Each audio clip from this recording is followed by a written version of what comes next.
And we interrupt programming for a Two on Your Side weather alert. Good afternoon. I'm Claudine Ewing with another round of severe winter weather on the way. Erie County Executive Poloncarz is providing an update on how the county is gearing up for the storm.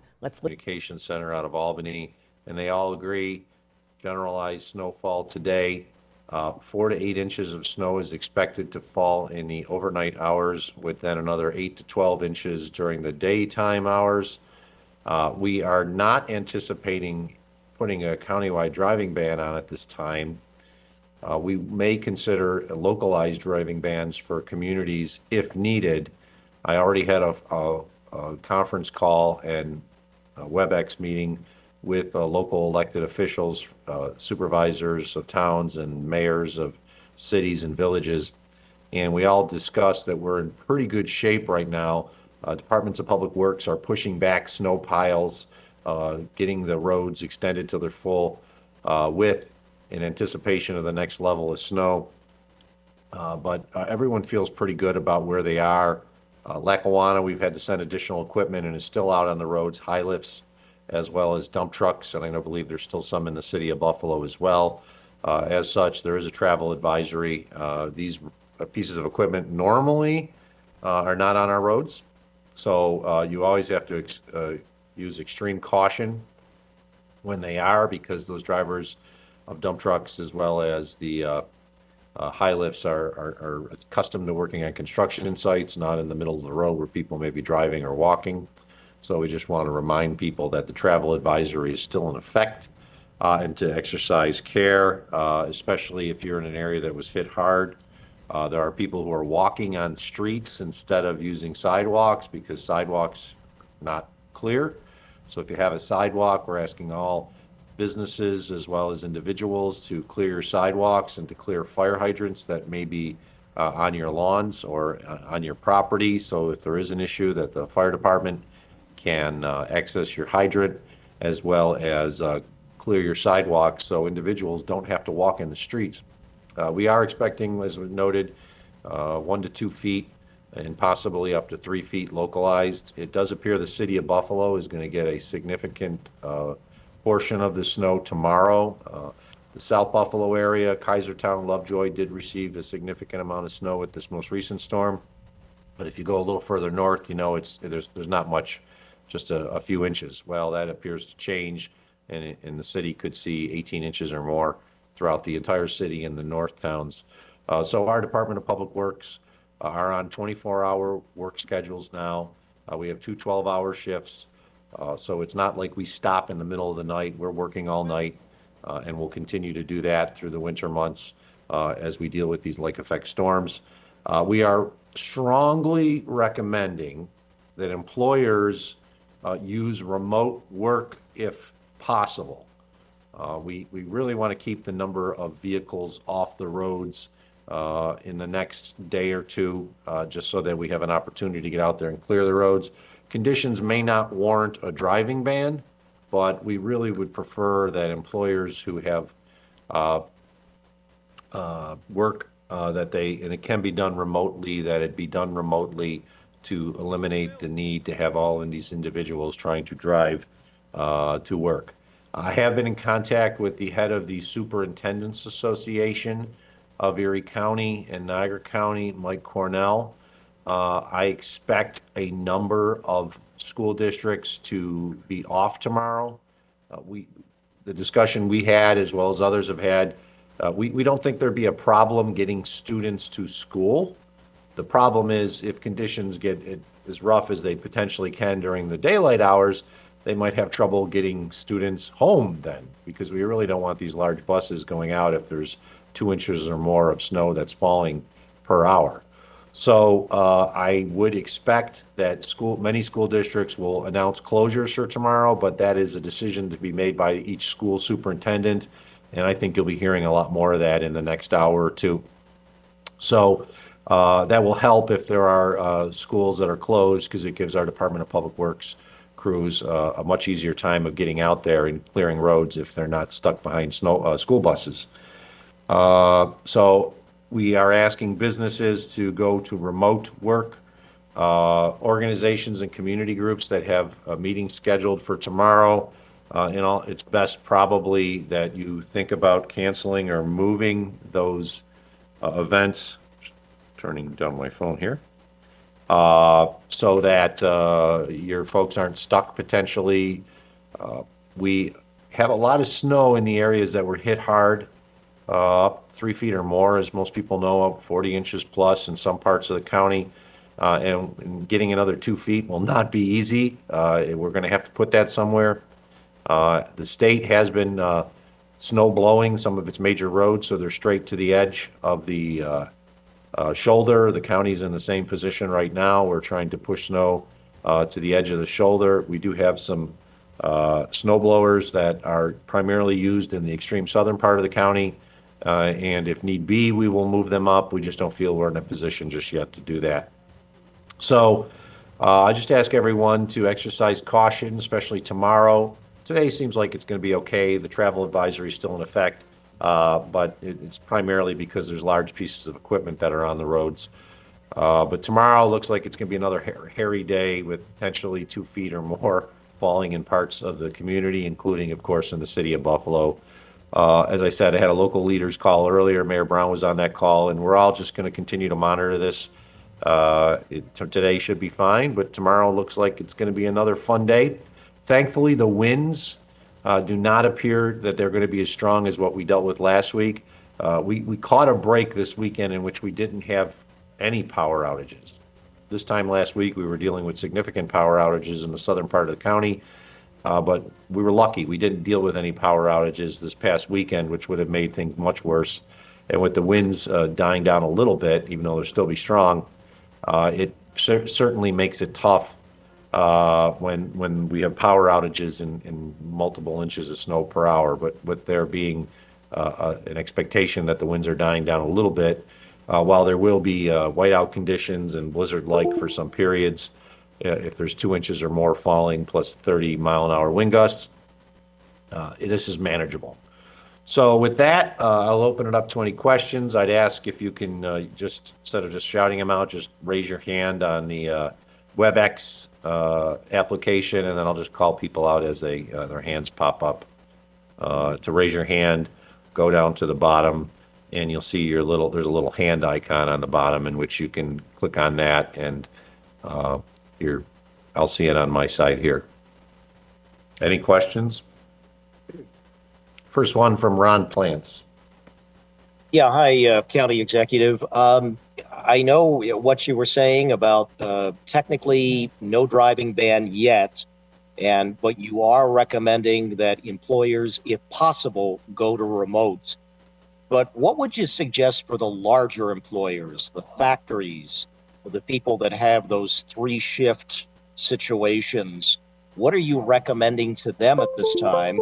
And number 2, what kind of response have you gotten to the employer portal that you put on the website? Have companies registered with you? What are you seeing there?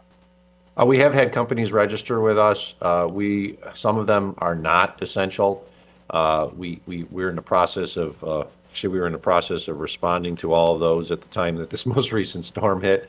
Others are essential, but we want to identify who the essential employees are. I'll give you an example just of one. We had fast food restaurants that were applying saying they were essential. They're not. While we appreciate them, they're not in a blizzard situation, and we don't want their employees going out on the roads. But we've had others that are essential, and we're responding to them and will in the future on a case-by-case basis. To the larger employers, we know that there are some larger employers that need to be operational because of production issues. When I say production issues, if they shut down, it can damage their equipment.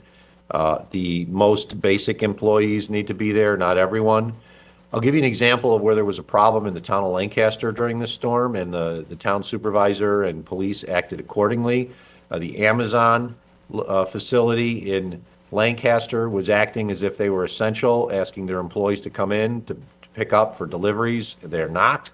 And Lancaster got hit really hard to the point where they actually had to go out there and talk to the Amazon folks and say, well, you know what, you can do your work inside, but you can't be sending your trucks out in the middle of these storms. You're not essential, and you do not have the right to violate a driving ban. So that is something that occurred during this most recent storm that was causing problems because, as you know, these little Amazon delivery vehicles are not made for traveling in very snowy conditions. So that's an issue where they may feel they're essential, but they're not. You don't need your Amazon delivery at 8 o'clock in the night when it's snowing at 3 inches an hour. So we are trying to continue to get that message out that the conditions are going to be they're going to be winter in Buffalo. I mean, 1 to 2 inches of snow per hour is not out of the norm of expectation for just a good old snowstorm. When it gets above that, is problematic. So that's why there's a travel advisory right now. And if need be, we would put a driving ban in consultation with local officials in localized areas like a specific city or town. We're trying to avoid the countywide for what does not appear will be needed based on the current projections. Tom Puckett, WBEN.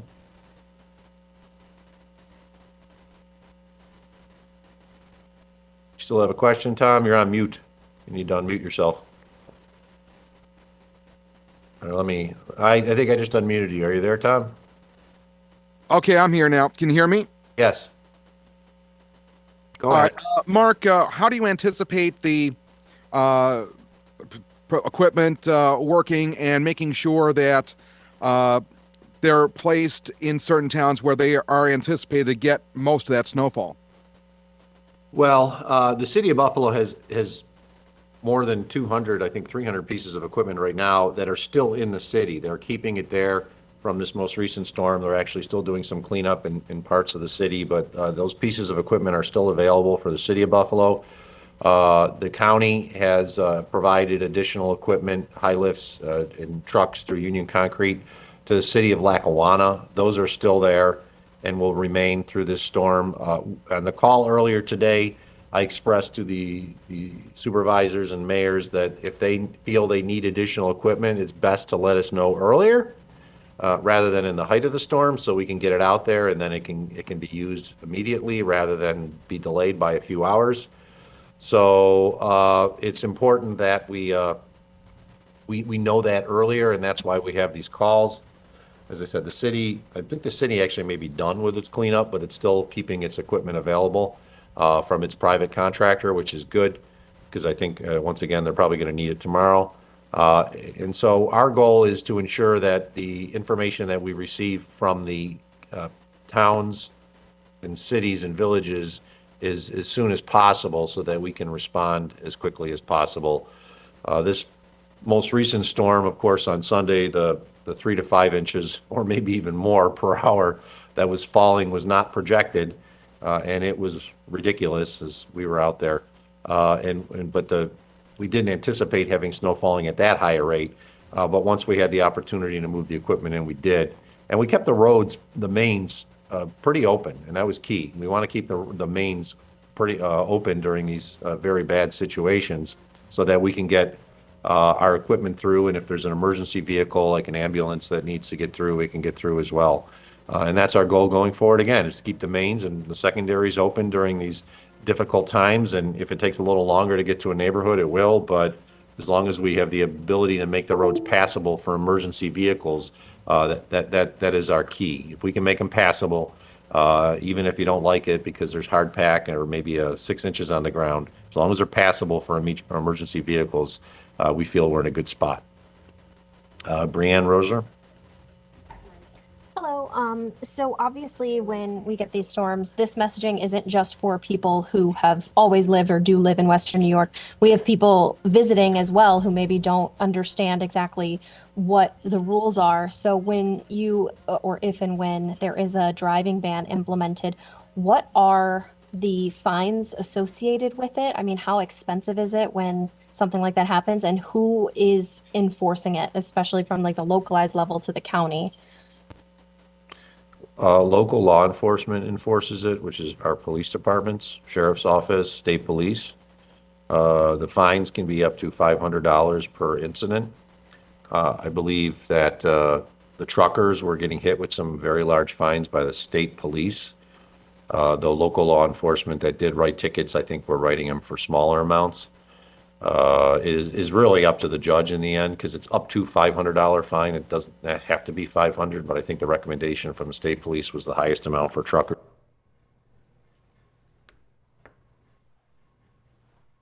And individuals need to understand that a driving ban is put in place because it is too dangerous to drive.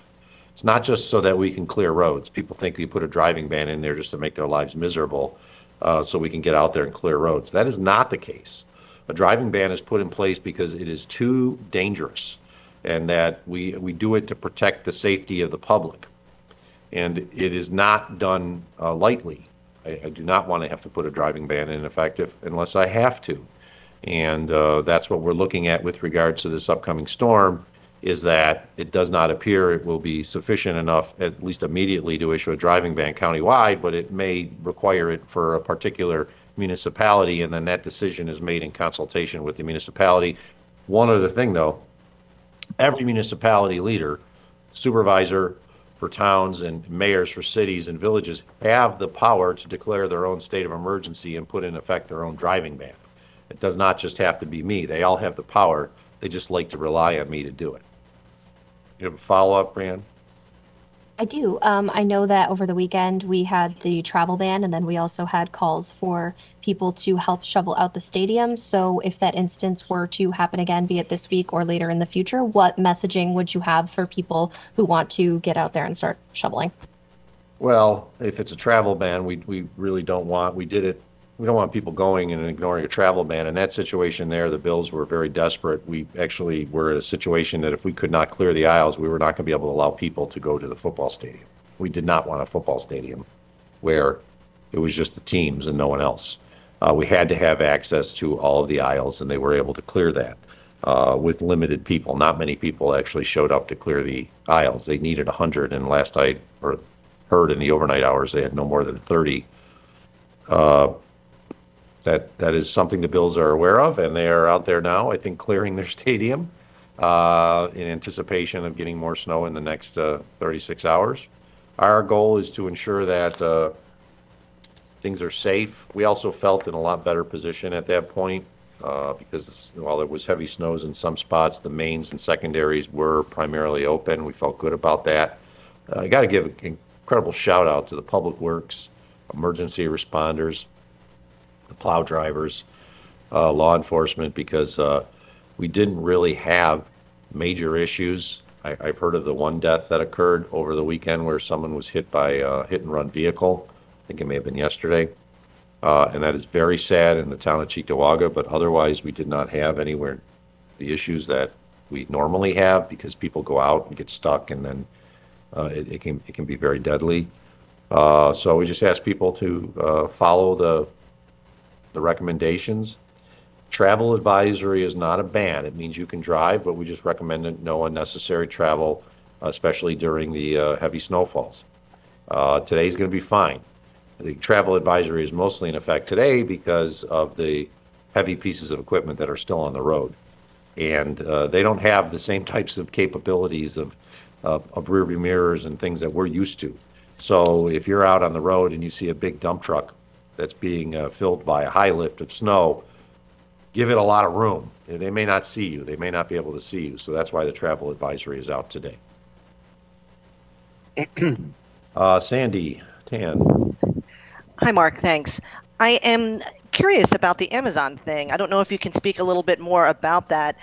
When did you guys realize that was a problem, and what kind of conversations did you have with them? I saw a lot of those vehicles out on the roads during the storm. I don't know if they're four-wheel drive, but I was just curious if you could speak about that a little bit more. We were made aware of it on Saturday at the Emergency Operations Center. It was the Lancaster folks, Robert Leary, the new supervisor, highway superintendent, and their, I believe, police department that dealt with it. So I can't give you all the specifics about what happened, other than we advised them to tell Amazon they can have all the people they want working inside there. They just can't take those vehicles on the road. I don't care how big they are, but in a driving ban, they will be ticketed. I'm not certain if they were ticketed for any vehicles that went on the road thereafter. I was under the impression that they understood the severity of the situation once it was advised to them. I'd recommend that you talk to Supervisor Leary of Lancaster to find out more about it. Okay, thanks. Let me just check the chat box, make sure there's nothing else in there. Nothing else. So we are, Ron, you have another question? Yeah, and I'm sorry, I know you already addressed it, but just to clarify it one more time, if you have, and again, I know you said the county at this point is not looking at a widespread county ban. It's up to the communities. But again, I would think that there are some business owners who have, again, these larger factories that are probably saying, okay, what do I do here? As you said, maybe you need essential workers to keep the machines operating. But the full shifts, Those shifts are not essential, Ron. okay, that's what I was trying to clarify. Go Yeah, ahead. yeah. This reminds me of the old Bethlehem Steel days where they had to have someone there to ensure the basic oxygen furnaces continued because if they shut them down, they'd break. In a driving ban situation in a snowstorm, the tier one employers, so to speak, are the only ones that are really authorized to drive, and those are public works, that includes sewers and water, the issues is, as well as the plow drivers and all their emergency services, law enforcement, all those in regarding life saving, like hospitals and nursing homes where they have to have staff there, otherwise people can die. But your Tim Hortons is not essential. Your Amazon is not essential. Your Joe's manufacturing site is not essential. If they need to have an engineer or somebody there so that the place doesn't break down, we understand that. And that's why they need to reach out to emergency services. But their shift workers, their line workers, no, they would not be essential. And what we're finding out, we actually got some messages into our desk as well as our 858 snow number. I won't identify, actually I will identify. We had some requests from employees that worked for Tim Hortons saying they were told they had to come in because they were essential. Tim Hortons is not essential. I know people want their cup of coffee, but when a driving ban is happening and snow's falling at 3 to 5 inches an hour, people don't need to get to work at a Tim Hortons. So to the Tim Hortons owners out there, as much as you think you're essential, you're not. You can't force your employees to ignore a driving ban and drive during a driving ban. That could put their life at risk. And as much as people might want that cup of coffee, it's not essential during a blizzard where we have a driving ban effect. As I said, the driving ban is in effect because it is there to protect people's safety, their lives, because it could get so bad that your life's at risk. And if you don't need to be on the road, you shouldn't be on the road. So we understand that there are some employers that believe they are essential, but in a situation like we dealt with in the South Towns this past weekend, there was no one should have been on the road except for emergency vehicles and our plow trucks because it was horrible. And most people followed it. I think that's the thing I want to stress the most is it appears most people followed it. And that's the key. And that's why we got through it as quickly as we did because most of the people in our community followed it, and it allowed us to get out there and clean the roads as quickly as possible. One of the things that we heard from the folks associated with the CBS and the football game is they were shocked at how good the road system was in the area around the football stadium, considering the 3 feet of snow that literally fell in less than 24 hours. They were just amazed. They said, we're shocked that happened. Considering in other communities, they would still be digging out. It's a testament to the incredible people we have here working for Public Works and all the local governments and state, as well as our community adhering to the bans and just staying home during a very bad situation. With that, I got to run because I got to get on a call at 1:30. It will probably be the last briefing to media today because it's basically going to be fine the rest of the day with some snow starting later. And then if things warrant, we'll talk again tomorrow. And just thank you for getting the message out to the public that we're getting another lake effect storm. And let's hope that the prediction is accurate, that the most we're getting is 1 to 2 feet, because there are some areas of the county that just, we don't want another 3 feet of snow. That's a lot of snow after what we got in the last weekend. So take care, everyone. Be safe and well. And if you have any additional questions, please pass them on to Peter Anderson. Thank you. That was Erie County Executive Mark Poloncarz providing an update ahead of the next winter storm that's going to hit western New York. 1 to 2 feet expected. Buffalo and the North Towns expected to get hit tomorrow. Buffalo Public Schools have already announced that they are going to close. Other school districts are now considering whether or not they will close. We will have all of the closings on our website, WGRZ.com. The city of Buffalo will have an update at 4:30. Stay with Channel 2 and WGRZ.com for all of your updates on the next winter storm. Now back to our regular scheduled programming.